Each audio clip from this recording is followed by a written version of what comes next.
আসসালামু আলাইকুম গাইস। দেখেন নবীনগর স্ট্যান্ডের পরিস্থিতি দেখেন। ফ্লাইওভার থাকতে তারা রোডের মাঝখান দিয়ে পার হওয়ার জন্য তাড়াহুড়ো করতেছে। দেখছেন গাইস, মানুষ ভাবে সময়ের মূল্য বেশি, সময়ের থেকে যে জীবনের মূল্য বেশি তারা কখনো ভাবে না।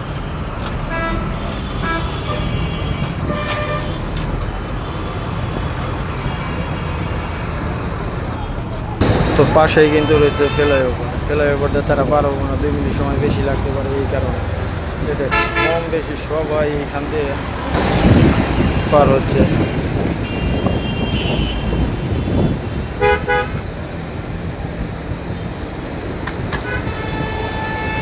এই যে দেখেন ফ্যামিলি সহকারে রোডের মাঝখান দিয়ে পার হইতেছে। ফ্লাইওভার থাকতে কিন্তু 2 মিনিট 2 মিনিট সময় তোদের বেশি লাগুক করে, 2 মিনিট সময় বাসা থেকে নিয়ে বেরোয়া, ফ্লাইওভার দিয়ে পার হওয়া।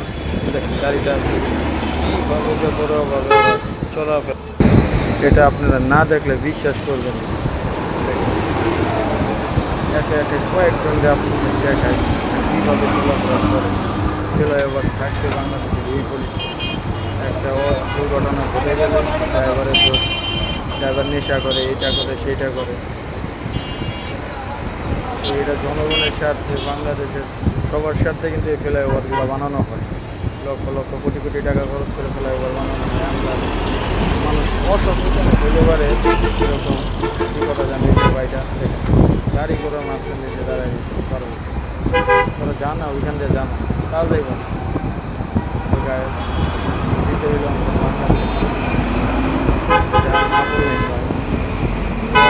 দেখেন সব জায়গায় দেখবেন ফ্লাইওভার থাকে, রাস্তার মাঝখানে পারবে। ঠিক আছে, এরকম দেখলে আপনাদের সবাই সচেতন করবে, নিজেও করবেন না সবসময়। আসসালামু আলাইকুম, সবাই ভালো থাকবেন।